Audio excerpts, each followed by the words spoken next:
నమస్కారం అండి. నా పేరు డాక్టర్ దివ్యరత్న. నేను ఫెర్నాండెస్ హాస్పిటల్లో ఒక ఫీటల్ మెడిసిన్ కన్సల్టెంట్ గా చేస్తున్నాను. అయితే ఈ రోజు మనం ఒక ముఖ్య విషయం గురించి డిస్కస్ చేసుకుందాం. ప్రీనాటల్ స్క్రీనింగ్ అంటే ఏంటి అనే అంశం పైన డిస్కస్ చేద్దాం.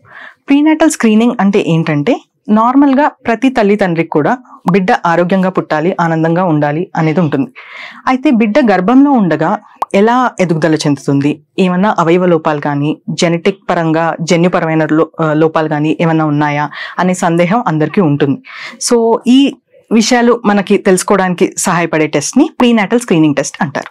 ప్రీనాటల్ స్క్రీనింగ్ టెస్ట్ యూజువల్ గా ఒక స్కాన్ అంటే అల్ట్రాసౌండ్ స్కాన్ ప్లస్ ఒక బ్లడ్ టెస్ట్ కాంబినేషన్ లో ఉంటాయి. కామన్ గా వచ్చే జన్యుపరమైన లోపాల గురించి తెలుసుకుందాం. మన శరీర ఎదుగుదల అండ్ పనితీరుని నిర్దేశించే డిఎన్ఏ ఏదైతే ఉంటుందో అది 46 క్రోమోజోమ్స్ రూపంలో ప్యాక్డ్ గా ఉంటుంది.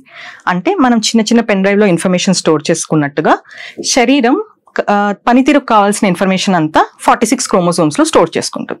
ఇప్పుడు ఈ ఫార్మేషన్ టైంలో 23 క్రోమోజోమ్స్ ఈచ్ పేరెంట్ నుంచి వస్తాయి. ఇందులో ఒకటి ఎక్కువ గానీ ఒకటి తక్కువ గానీ వస్తే వీటిని క్రోమోజోమల్ ప్రాబ్లమ్స్ అంటారు. ఇందులో కామనెస్ట్ గా వచ్చేది డౌన్ సిండ్రోమ్. అంటే 21st క్రోమోజోమ్ ఒక ఎక్స్ట్రా కాపీ ఉంటుంది. దీన్ని డౌన్ సిండ్రోమ్ అంటారు. అయితే డౌన్ సిండ్రోమ్ వల్ల ఏమవుతుంది అంటే ఏదైతే మనం ఇందాక మాట్లాడుకున్నామో ఈ మేజర్ ఇంబ్యాలెన్స్ ఉంటుంది ఇన్ఫర్మేషన్ లో.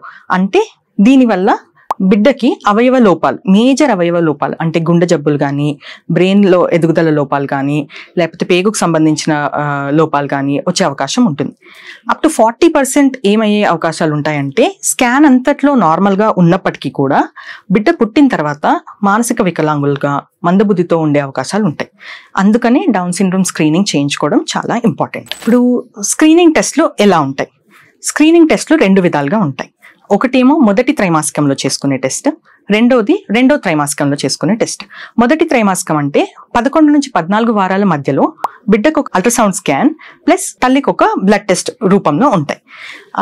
ఈ స్కాన్ ఫస్ట్ మొదటి త్రైమాసికంలో చేసే స్కాన్ ని న్యూకల్ ట్రాన్స్లూసెన్సీ స్కాన్ అంటాం.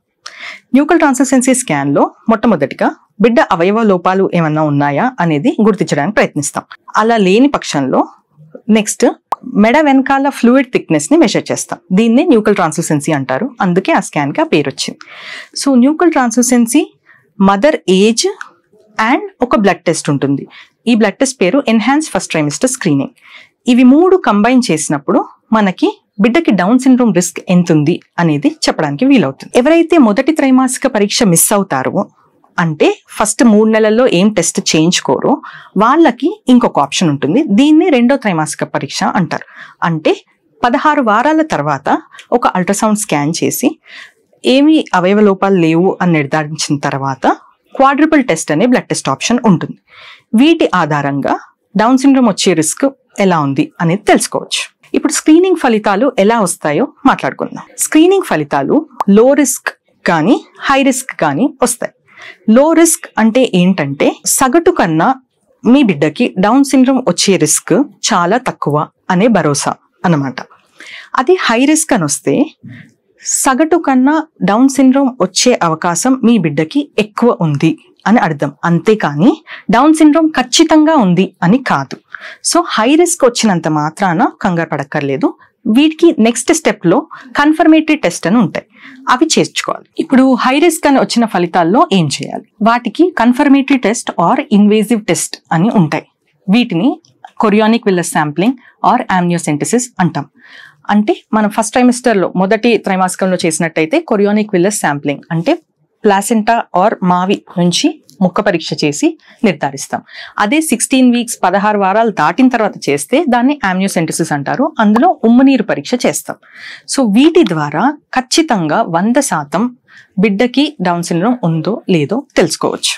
ఇప్పుడు ఇవన్నీ తెలుసుకున్న తర్వాత డౌన్ సిండ్రోమ్ స్క్రీనింగ్ ఎందుకు చేయించుకోవాలి అని అడిగినట్లయితే డౌన్ సిండ్రోమ్ ఆర్ ఎనీ జన్యుపరమైన లోపానికి ట్రీట్మెంట్ అనేది ఉండదు. అందుకనే అది ఉందో లేదో తెలుసుకోవడం చాలా ఇంపార్టెంట్. ఒకవేళ ఉందని ముందుగా తెలిస్తే తల్లిదండ్రులకి మానసికంగా దాన్ని యాక్సెప్ట్ చేసి బేబీకి ఏం స్పెషల్ కేర్ ఇవ్వాలి అనేది అర్థం చేసుకొని టైం ఉంటుంది. ఒకవేళ వాళ్ళు కనుక ఇది వద్దు అనుకుంటే ప్రెగ్నెన్సీ కంటిన్యూ చేయాలా వద్దా అనే కీలకమైన నిర్ణయం తీసుకునే అవకాశం ఉంటుంది. మీరు కనుక ప్రెగ్నెంట్ అయినట్లయితే మీ ఫీటల్ మెడిసిన్ కన్సల్టెంట్ ద్వారా down syndrome are prenatal screening కి సంబంధించిన విషయాలు తెలుసుకోండి. వారు మీ వయసు, మీ స్కాన్ ఫైండింగ్స్ ని బట్టి మీకు సరి అయిన టెస్ట్ ఆప్షన్స్ ఎక్స్ప్లెయిన్ చేస్తారు. అట్లాగే స్క్రీనింగ్ రిజల్ట్స్ ని మీకు అర్థం చేపించడంలో సహకరిస్తారు. ధన్యవాదాలు.